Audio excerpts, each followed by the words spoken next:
once again.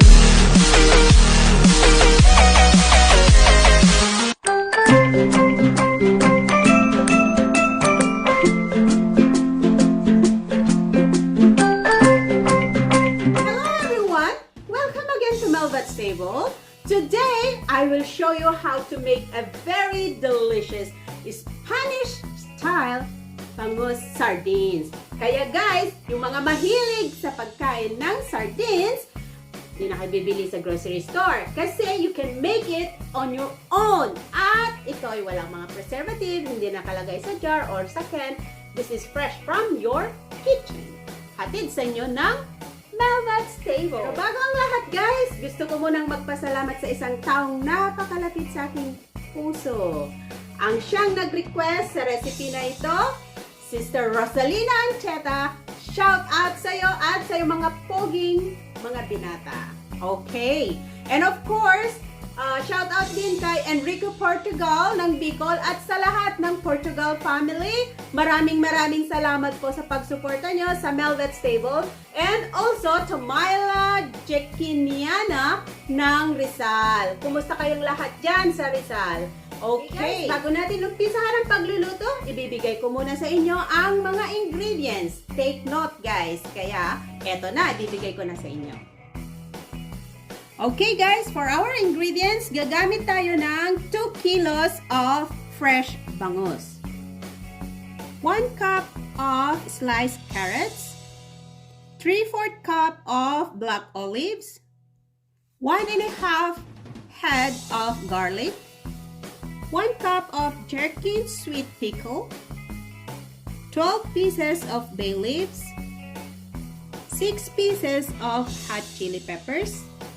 1 tablespoon of sweet paprika, 2 tablespoons of soy sauce, 1 tablespoon of brown sugar, 1 tablespoon of black peppercorns, 2 cups of olive oil, and 3 cups of water. Okay guys, tara na! Excited na akong magluto ng sardines na to. Kaya, wag na natin patagalin, okay? Alright guys, nakikita nyo siguro there's water in my palanggana here. Kaya, ang ginawa ko, naglagay ako ng half cup of salt sa tubig para ibabad ko yung nalinis ko na bangus. Brine ang tawag nila doon. So, binabad ko siya ng 45 minutes. Okay? So, gagamit ako ng pressure cooker. Pwede kayong gumamit ng pot, pero pakukuluan nyo siya ng 4 hours. Okay? Pagka gumamit kayo ng pressure cooker, pakukuluan nyo lang siya ng 45 minutes to 1 hour. Alright? So, ilalagay na lang ating bay leaf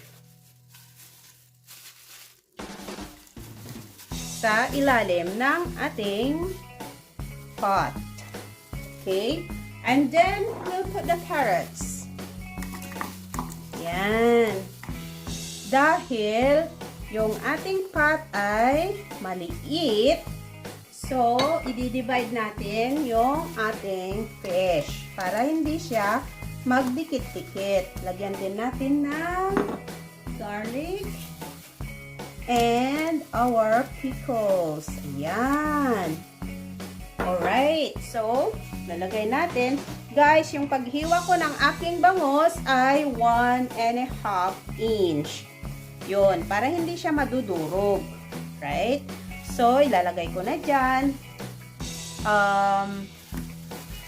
Kailangan make sure na hindi sila magdikit-dikit.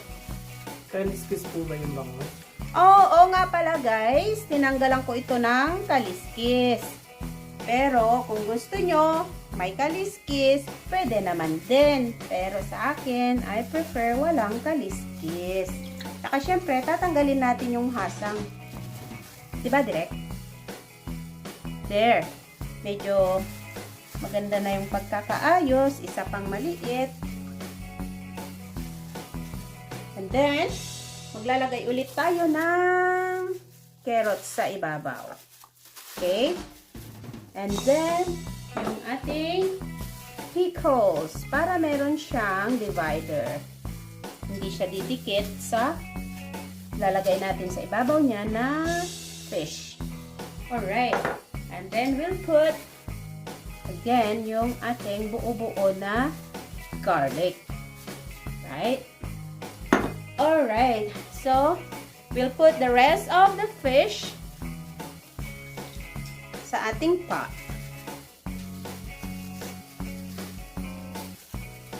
Okay, guys. Mailalagay natin lahat ito. Yan. And then, dahil nailagay ko ng lahat, lalagay ko na sa ibabaw yung ating olives. Papasok naman din yan sa loob pagka kumulong-kumulo na yung ating niluluto. And then, I'll put the rest of my carrots on top. And my garlic. And then, I have to put now my soy sauce. There you go.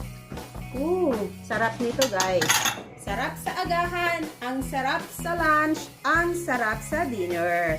So, ilalagay ko na rin yung sugar. Ang sugar guys, parang panimpla natin. Okay? And also, yung sweet paprika. Kung wala kayong sweet paprika, pwede kayong gumamit ng aswete powder. Okay? O di kaya, pwede kayong maglagay ng konting half cup ng tomato sauce para magkakulay yung ating sardines, right? And then, saka natin ilagay yung black peppercorn sa ibabaw. And last, na ilalagay natin, maliban sa oil, ay yung ating chili. Guys, you can adjust your chili peppers. Kung gusto nyo ng hindi maanghang, bawasan nyo. Pero kung gusto nyo ng super anghang, dagdagan. Right? So, ibubuhos ko na guys yung aking olive oil. You can use light olive oil. Pero ang ginamit ko yung mas darker na olive oil. Okay? And then, ilalagay ko na yung aking water. There you go. Ayan guys. So, kailangan yung ating tubig ay puno, siya, on top of the fish. Right? Yun. Okay. So, punta tayo sa stove. Pakukuluan natin ng 45 to 1 hour. Alright guys, so sasara natin yung ating pressure cooker. Oh, I need assistance direct. Ayan guys, pakukuluan natin ito ng about 45 minutes to 1 hour sa low fire. Pero kung walang pressure cooker, pwede yung pakuluan ito sa pot ng low fire for about 4 hours. Okay?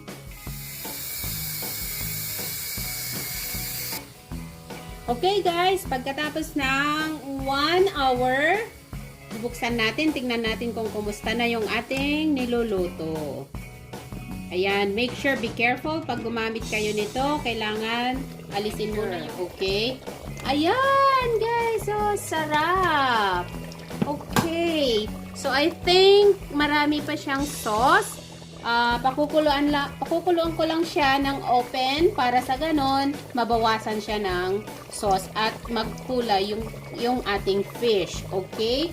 So make sure when you cook using the pressure cooker, kailangan guys na magbilang kayo ng oras when yung ating pressure cooker ay nag-whistle na. Huwag kayong magbilang when you start turning on your stove, okay? Saka lang kayo magbilang ng oras kung nagwi-whistle na yung ating pressure cooker. Alright?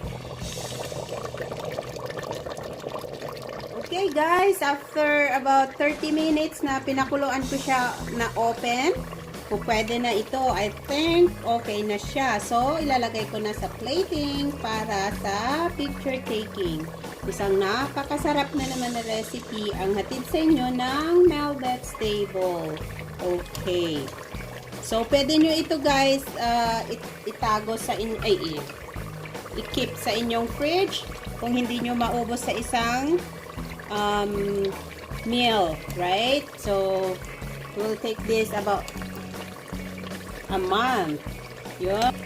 Kaya guys, pag kinuha nyo yung inyong fish, dahan-dahan lang para hindi siya madudurog. Okay? Ayan guys, luto na yung ating bangus sardines. Okay? Sa lahat ng aking mga subscribers dyan, maraming salamat for all your support to Mhelbeth's Table. And if you are new in my channel, please don't forget to click on the subscribe button and the notification bell. So, lagi kayong updated every time magpo-post ako ng mga recipe sa aking YouTube channel. Thank you so much and please give me a feedback kung ginawa nyo ang recipe na ito. Thank you and hanggang sa muli.